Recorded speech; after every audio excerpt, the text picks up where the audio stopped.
It's really a case of, you aim for the stars, and it doesn't necessarily mean that you're going to fulfill everything on that wish list. Hi guys, welcome back to my channel. Today I'm going to be revealing to you my 2020 luxury wish list. Can't believe I'm saying 2020, like how time does fly. My first daughter was born in 2016, the very end of 2016, and now we're at 2020 when I'm going to give birth to my second child, a boy, in the beginning of May or end of April, who knows, if I'm going to be early or late. Quite an extensive luxury wish list. However, it's really a case of, you aim for the stars, and it doesn't necessarily mean that you're going to fulfill everything on that wish list.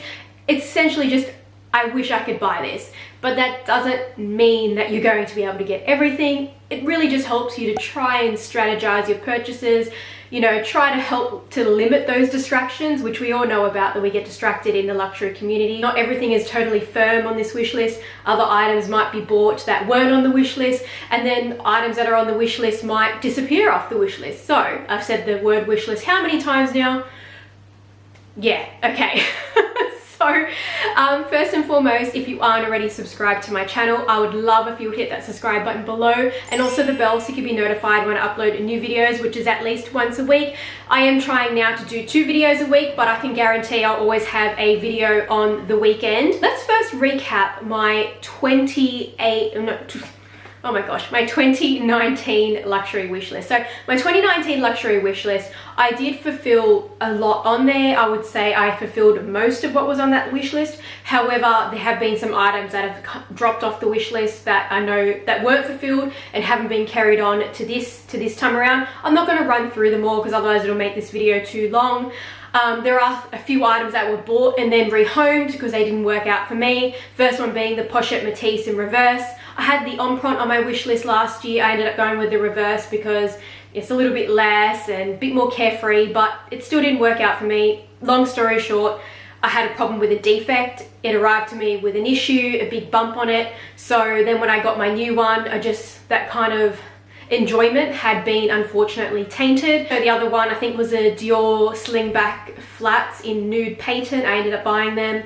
I really liked them, but I didn't like them that I was actually wearing them enough. I tend to gravitate towards my Gucci Princedown mules for a comfortable flat shoe, and also a Gucci t-shirt that I bought. I wanted a Gucci t-shirt, bought one. I bought the one that said Gucci with the Y instead of the I, and maybe that's why it wasn't really kind of exactly right for me. In regards to profit and loss, I think I made a very small profit on the Pochette Matisse because the pricing had just gone up. The Gucci t-shirt, I got my money back, and the Dior slingback flats, I think I lost maybe about $150 or something like that, which is okay, because I had worn them a few times sort of thing, got to take some nice pretty photos. But yeah, that's where I stand at profit loss, because I know that sometimes in the luxury community we don't really tell you that kind of detail. I always do. You guys know I'm very honest, even though I get some criticism for bad decisions. But hey,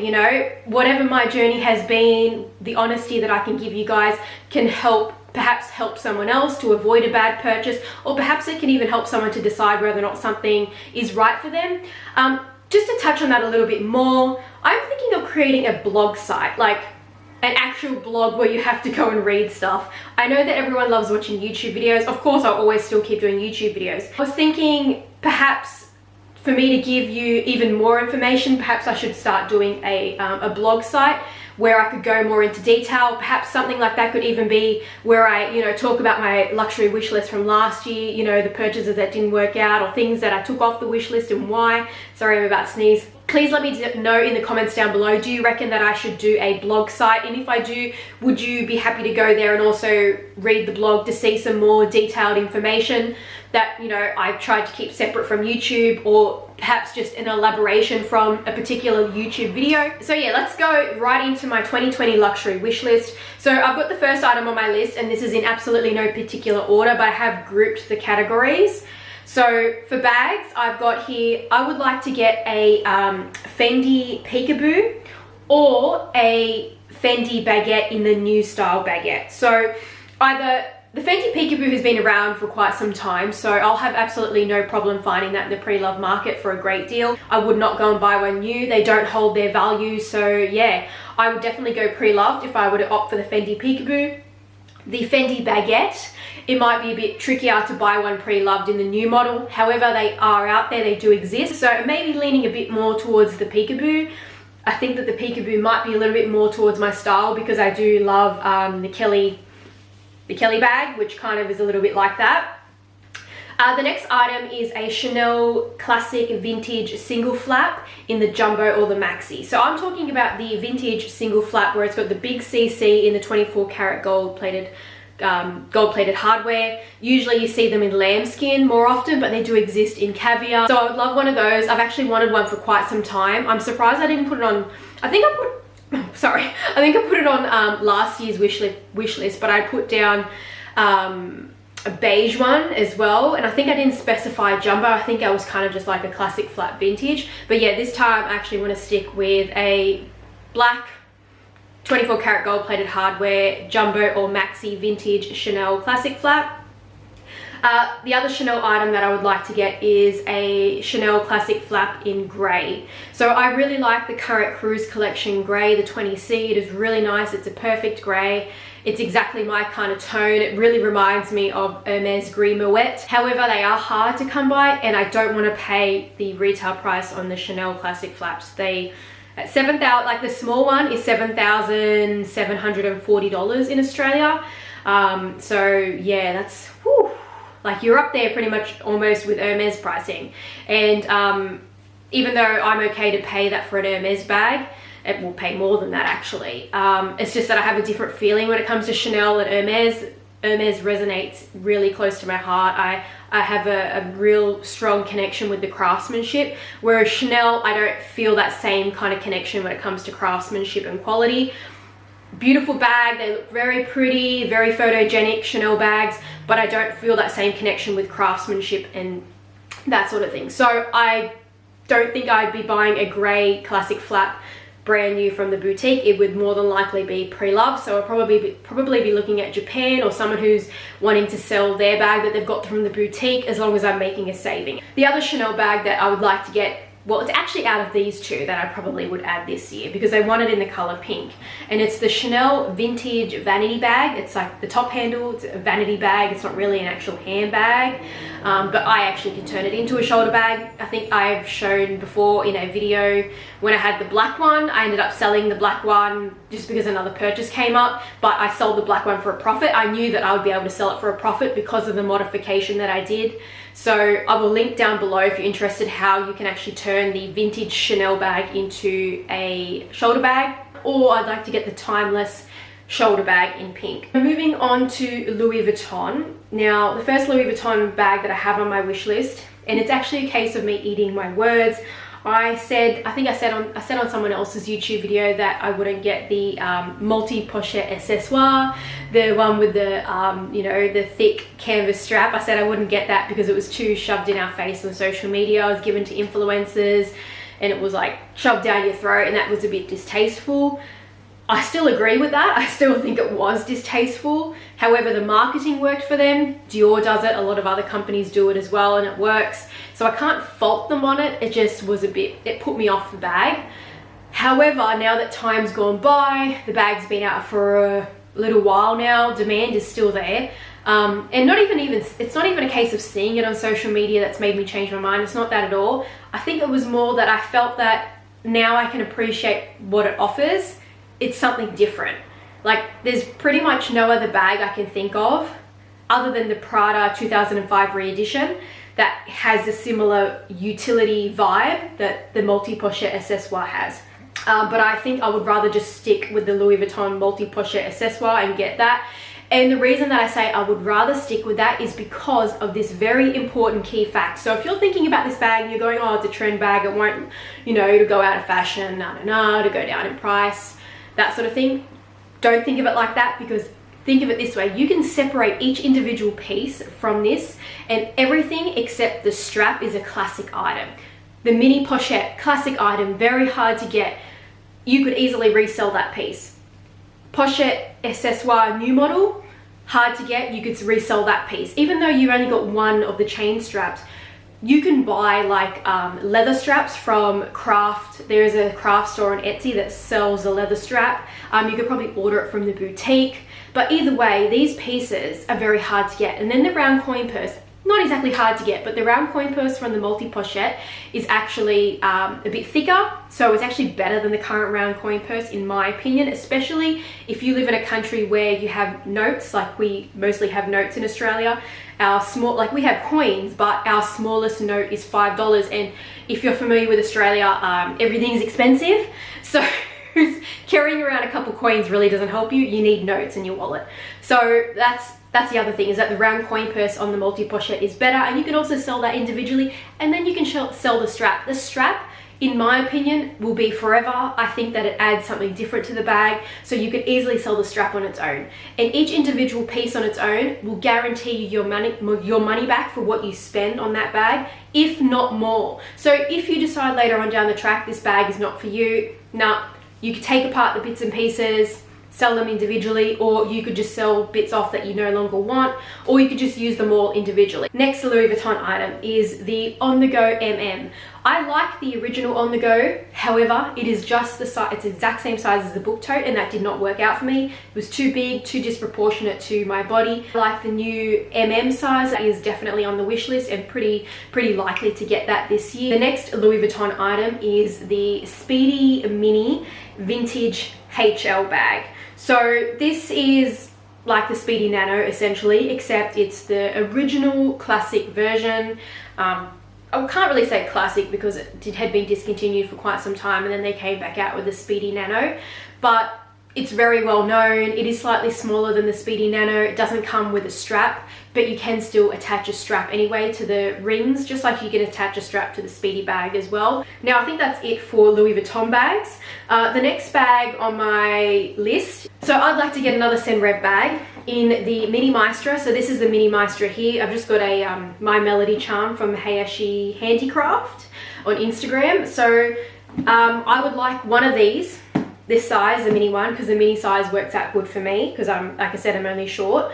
And I want it in the color Blanc, which is like a white, or I'd like it in the color Ice, which is a very light gray, kind of like Hermes Gris Pearl. So I'd like either one of those. I do really love this bag. I enjoy using this bag because it is very carefree and it fits quite a lot. I use it very often. I just don't always show that I am using it, and it has absolutely no signs of wear. I haven't so much used it as a backpack. I think I've only used it once as a backpack, but that's because I'm not really a big backpack person. But that's what's good about it, is that it can convert to the backpack, but I'm not having to commit to buying a luxury backpack. If you are also interested in this bag, if you're curious, if you do love it as well like me, I would appreciate if you would use my coupon code, which gets you $50 off, and it's just Purseonfleek. So you just enter Purseonfleek at checkout. Now let's move on to my good old favorite, would not be a wish list without this brand, and that's Hermes. So Hermes, I have the very first item on my wish list is a mini roulis in Barenia. Now I have wanted this for quite some time. I've wanted a Barenia bag for so long. Last year it was on my wish list to get a Barenia bag in a Kelly, but that's really hard to come by. Obviously you can only find them pre-loved, but even then they're hard to come by and they're usually quite expensive. So I'd like a mini roulis. I had requested this already with my boutique, so technically I have ordered it with my boutique, so it is different than a wait list, and it should be here very soon because I ordered it back in July, and it usually only takes around about 6 months. Of course it'll come after the price increase. It's already happened, so it hasn't arrived yet, and there definitely is going to be a price increase. So yes, that's the first Hermes bag on my wish list. Now the next two Hermes items are actually carried on from last year's wish list, and that is the Mini Kelly in a black box vintage, or any kind of Mini Kelly, you know, the one with it's the classic Mini Kelly. It does have a top handle on it. It's a slightly bigger top handle than the current Mini Kelly too, but the original Mini Kelly vintage is also a bit bigger than the current one, so I do prefer that. I've also carried on from last year a Kelly 28 in black box calf, or a Kelly 28 in some other heritage leather like Chamonix, or Barenia, or Vache Natural. The next item on my wish list is pretty much a bag from the boutique. I have expressed that I want to get a Kelly 25 or a Kelly 28 or a Birkin 25 in a neutral color or a light color. I don't want to get like a pop of color. I'd be happy with a color if it's like green. Green's really good. Very deep dark blues are also very good as well. I find them to be more of a neutral color, or like a mustard color, like jaune ambre, I think that's how you say it. Those are kind of in a neutral colorish kind of family. Those, if any of those bags came from the boutique this year, I definitely wouldn't be able to go and get the vintage options that I would like. They're just too expensive. So, and the very last Hermes bag that I have on my wish list is an Hermes Mini Lindy. The Mini Lindy is new to Hermes. It hasn't been around before. The smallest Lindy was a 26, and now they have the Mini Lindy. So I might see if I can actually waitlist for one of those with my boutique. Now, moving on to jewellery. For jewellery, I have on here that, actually I've wanted this for quite some time, and I've been asking my sales associate a lot, and she hasn't had any luck, but I want an Hermes Kelly dog in bubblegum pink in exotic leather. I think it's available in alligator and croc, or maybe only alligator, but yeah, I want it to be bubblegum pink, and it has to be a Kelly dog. I'd probably maybe go for a CDC, but the CDC does look quite big on my wrist, but for that color, I could probably just deal with it. But anyways, it's on the wish list. The next jewelry item is that I'd like to get the Van Cleef & Arpels small Alhambra earrings, but I would only buy them pre-loved. Brand new, I don't really see the point. Like, yeah, it's nice if you go to the boutique and they give you champagne and woo-ha, but for me, the price difference with pre-loved and buying new, there's a big difference. And yeah, like, I'd just be happy to buy it pre-loved and save a good chunk of money. Also, a couple more items for jewellery is Chanel. First one being Chanel vintage oversized earrings. So I want the vintage ones that have, they're like the big circle and they got the CC on it. There's a few variations of it. Or the Chanel pearl medallion CC earrings. They had come out, I think, about a couple years ago, but they sort of sometimes appear back in the boutique. Moving on to accessories and ready to wear, I brought out my eye candy. So you can see I have both of the mini pochettes from the Louis Vuitton Christmas animation. There's also another one I'm missing, and that's the Venice one. I'd like to get the Venice one if I can get my hands on it for not too much of a premium, or no premium whatsoever would be ideal. I really like the mini pochette. I use it as a catch-all, but if I'm using one as a catch-all, the other one is then vacant, and I try to rotate them out. Now, the other accessories that I'm after is an Hermes Rodeo in full rose azalees. So I have the full So Black. This is the one that's the most sought after. However, he is now much easier to obtain. So I'd like the rose azalee one, full rose azalee. It is very rare. It is only fairly new, so that might be why it's still very, very rare. But yeah, I'd love one of those. Also, I'd like to get an Hermes Ruru charm. It looks like a tiger. It's supposed to be seasonal, so it came out with the Hermes shopping bag charm, which I already have. But yeah, I'd like to get the Ruru charm as well. The other thing that I want that's a bag charm is from Louis Vuitton, and it's the pink Vivienne charm. I fell in love with this when the Louis Vuitton Christmas animation came out. It just opened my eyes to the Vivienne mascot. So I'd love to get the little cute pink Vivienne charm. Now, for ready to wear, I'm pretty open to, like, I haven't specified exactly what I want, because ready to wear is a seasonal thing. It's a matter of what pops up. There's really nothing that I can think of that's probably pre-existing that I want to hunt down. Maybe only a Chanel blazer, maybe like the tweed jacket, maybe that. But otherwise, yeah, it'll be a matter of what pops up. I do, however, have my eye on the, I think they're from Cruise Collection, the Chanel leggings.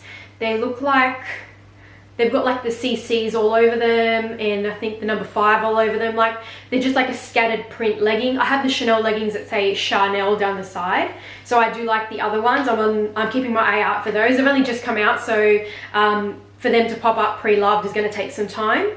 I've also got here that I'd like to get a Dior blanket shawl, like the big 140 centimeter by 140 centimeter shawls that they have. You can use them as a blanket, you can use them as a scarf, like a big shawl. You can use them as a throw on your Ottoman if you have one. I have an Ottoman, I'm sitting on it right now, so I thought it would be good for that. Otherwise, the Louis Vuitton Reykjavik, I don't know how to say it, but there's a nice Louis Vuitton scarf that they have that's in cashmere, and that's the other option. It's quite big, but it's not as big as the Dior one. Also, I have an item on here that I kind of cheated by putting it on my wish list, and it's because I may have already bought it, and that's the Dior bucket hat, but only specifically in the, I think it's like the nylon version. Moving on to my last category, and that is shoes. So for shoes this year, I'd love to get another Gucci Princedown Mule or the Gucci Brixtons or Jordans. Either one of those. I love my Princetowns. I wear them all the time. They are super comfortable. They are my absolute favorite go-to flat shoe. The other one is the Hermes Aloha Jelly Sandals in black. The other one I have is Hermes Oasis or Orans in gold or white. I am still undecided on which one. The other shoes I'd like to get, and this is ones that I've actually wanted for quite a while, but I can't stomach the price because they're like $2,500, and it's the Chanel Pearl and Black combat boots. They're quite popular. They're from a couple years ago. Everyone loves them. But yeah, for $2,500 for boots, like, ugh, I don't know if I can do that. Like, that's why I've never even added Hermes boots to my wish list, because it's too expensive. So I'd probably consider getting those pre-loved if I can find them in really good condition, like excellent condition, maybe hardly worn sort of thing. And the last shoe item I have is the Chanel sneakers. There's a specific one that I do like, but they're seasonal with Chanel, so they probably will disappear by the time I can get my hands on them. Now let's move on to my maybe category, and that's the Chanel 19 bag in the small size. A lot of people love this bag. I love this bag. I don't love the price. That's the issue that I have. That's why I can't firmly put it on the wish list, because right now I feel as though I can't do that price. It's $7,100 in Australia for the small size, and there's no surety of it retaining value. Chanel usually does, but there's just no surety because the way that this bag has been designed, it looks like a pillow bag. It's soft and slouchy, and that's kind of a vibe at the moment. It's currently trending. And $7,000 is quite a lot of money to take a risk on something that we are not sure whether or not that style will remain and hold value. I have seen kind of those big quilted pillowish kind of bags in the pre-loved market from old seasons by Chanel, and they don't sell for good. They sell for quite low. So that's my debacle at the moment. It's on the maybe category because perhaps it'll have to be a case of waiting until later and buying it pre-loved and saving some money. The next item that's on my maybe wish list is the Lucky BB in the new cream or the new khaki. So they've come out with two new colors, or it might even be another color that they come out with, but these two have really stood out to me, the cream and the khaki. I did have a Lucky BB before in pink, which I unboxed on this channel. However, when that arrived, and I didn't even notice it until after the fact, I think I had unboxed it, didn't notice any issue with it if I remember correctly, but then it was as I was putting it away, I was like, hang on, what's going on here? And there was like this little chip in the leather, like it was actually on the smooth surface. There was like a hole in the leather. It was ever so tiny, and it had been painted over. I do like the bag, it's very cute. It has like mini Kelly kind of vibes to it. The only pitfall with that bag is the weight of the lock. The lock is actually kind of heavy, and it kind of like weights the bag forward because of the weight of the lock, but I still do like the bag. I don't think that that's really all that problematic. However, because I didn't use the Lucky BB and I returned it as soon as I noticed the flaw, I never actually got to experience the bag as to whether that lock is annoying or not. And then I've got here that I would like maybe to get the Dior saddlebag. That was on the wish list last year that I wanted to add it back. It was also in the maybe last year. It's still in the maybe again this year, and I don't want it in oblique. I want it in a leather version or the denim version, but it has to be pre-loved. It can't be brand new because I'm not paying the full price from the boutique with this bag. The other maybe bag that I have is the Chanel vanity bag in the new, like the new case, the vanity case, not the vintage one that I mentioned in the firm wish list, but the vanity case in the beige black combo. It is really hard to come by, it's hard to get. Otherwise, of some kind of other contrasting combo. I don't want it to be in like a plain one color because the CC on the front, which is in leather, kind of gets lost on the bag. Also, I'm actually surprised that now that I think about it, that I put this one in the maybe, because I've really been looking at it quite a lot to get something. And that's the Chanel 19S Iridescent Pink. I think I put it in the maybe because I haven't found, I think that, yeah, this is why I put it in the maybe. I haven't actually found the one that I want to buy or that I'm okay with spending like the price on, because a lot of the time the 19S Iridescent Pink is for a premium. The last maybe item is an oversized Chanel brooch, like really oversized. I'm talking like quite big, sort of like pow, massive brooch. But yeah, that's it. that's everything that's on my wish list this year. If you did like this video, give it a thumbs up, and I'll see you guys in my next one. Bye!